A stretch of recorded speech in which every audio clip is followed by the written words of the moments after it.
Hello বন্ধুরা, welcome back to my channel. বন্ধুরা, তোমরা সবাই কেমন আছো? আশা করি তোমরা সবাই খুব ভালো আছো, আমিও খুব ভালো আছি। তো আজকে চলে এসেছি তোমাদের সঙ্গে শেয়ার করতে দারুণ এক রেসিপি। সেটা হলো কি আদিবাসী স্টাইলের মাটন কষা রেসিপি। তো আমি চলে গেছি এক জায়গায় ঘুরতে, তো সেখানে গিয়ে দেখলাম একদম আদিবাসী স্টাইলের রান্না হচ্ছে। তো সঙ্গে সঙ্গে এটাকে ভিডিও ক্যাপচার করলাম এবং তোমাদের সঙ্গে সেটাকে শেয়ার করলাম। তো দেখো, এখানে অনেকটাই কোয়ান্টিটির মাটন নেওয়া হয়েছে। কতটা নেওয়া হয়েছে ঠিক আমি এটা জানি না, আমার জিজ্ঞাসা করা হয়নি এটা অ্যাকচুয়ালি কতটা ছিল। তো মাটনটা খুব ভালো করে ধুয়ে নেওয়া হয়েছে। অন্যদিকে কড়াইতে দেখো তেল নেওয়া হয়েছে। তেলটা খুব বেশি পরিমাণের না, একদম অল্প পরিমাণে, কারণ কি মাটনে রেওয়াজি ছিল, তো যার জন্য এখানে তেলটা খুব কম পরিমাণে ইউজ করা হয়েছে।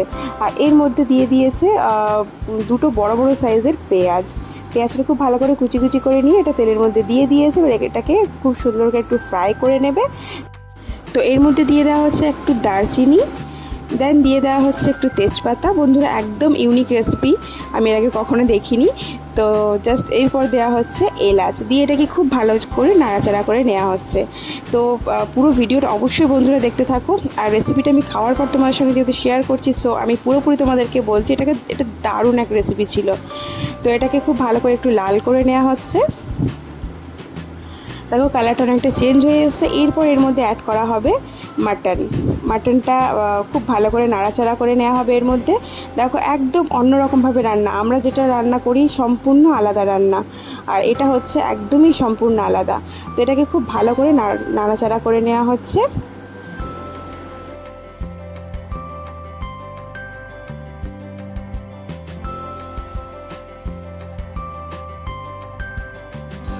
তো চলো, খুব ভালো করে নাড়াচাড়া করার পর এরপর এর মধ্যে অ্যাড করা হচ্ছে আদা রসুনের পেস্ট। দেন মশলাগুলো এখনই অ্যাড করে দেওয়া হবে। এর মধ্যে দেন দিয়ে দিচ্ছে হলুদের গুঁড়ো, জিরের গুঁড়ো, দিয়ে দেওয়া হচ্ছে স্বাদ মতো নুন,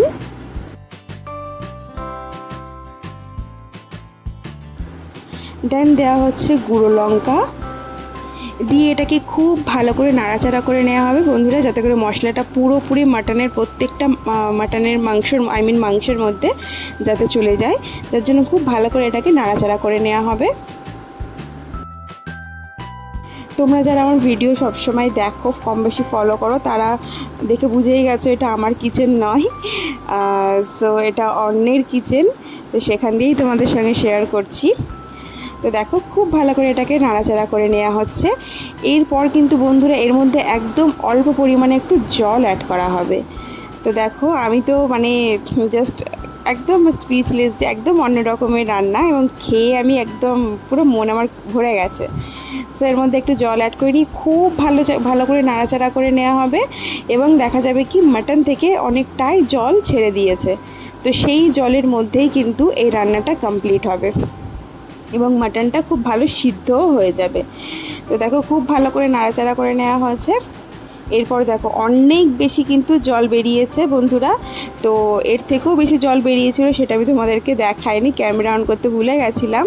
সো অনেকটাই জল কমে এসছে, সেই সময়ে আর কি ক্যামেরাটা আমি অন করেছি। তো দেখতেই পাচ্ছ অনেক বেশি জল বেরিয়েছে। তো এই জলটা কিন্তু পুরোপুরি মাটনের মধ্যে পুরোপুরি কুক হবে এবং মাটনটা পুরো সিদ্ধ হয়ে যাবে, এবং আঁচটা কিন্তু একদম মিডিয়াম ফ্লেমেই রাখতে হবে। তো দেখো এইভাবেই একদম পুরো ডান হয়ে যাবে মাটনের রেসিপি, একদম আদিবাসী স্টাইলের মাটন রেসিপি। তো চলো, একদম মাটনটা বন্ধুরা কমপ্লিট হয়ে এসেছে। আমি একদম শেষ মুহূর্তে আবারও ভিডিও তোমাদের সঙ্গে শেয়ার করেছি, কারণ পুরো ভিডিওটা আমি নিতে পারিনি। একদম ওই জলটা একদম কমে আসাতেই মাটনটাও সিদ্ধ হয়ে গেছে এবং একদম ডান হয়ে গেছে মাটন কষা রেসিপি। তো তোমাদের এই আদিবাসী স্টাইলের মাটন কষা রেসিপিটা কেমন লেগেছে অবশ্যই আমাকে কমেন্টে জানিও। ভালো লাগলে একটা লাইক কমেন্ট শেয়ার করে দিও, এবং যারা যারা এখনও আমার চ্যানেলটিকে সাবস্ক্রাইব করোনি, চ্যানেলটিকে সাবস্ক্রাইব করে নিও। চলো টাটা।